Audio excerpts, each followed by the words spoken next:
We aim to make large-scale structures and 3D printing from the order of meters to the order of 10 meters, things like component parts for ships, offshore structures, parts for pipelines, can all be made by 3D printing.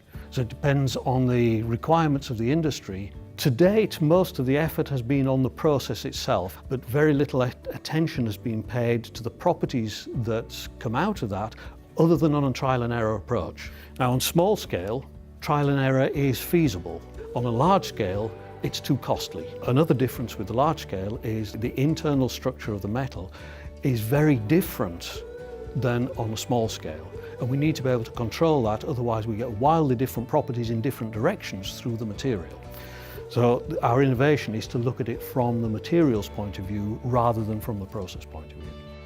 We have many partners in this program, 18 industrial partners covering the entire value chain from equipment suppliers, software suppliers, through to the end users of the technology.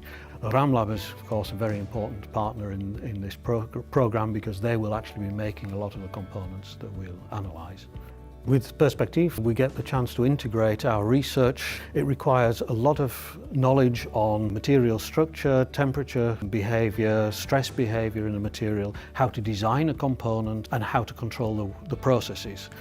We need to integrate all that to be able to predict and control the properties of a component at a local position. We can't do that without an integrated program. The economic impact is a little difficult to predict. Potentially it's enormous because we can make things that can't be made in any other way.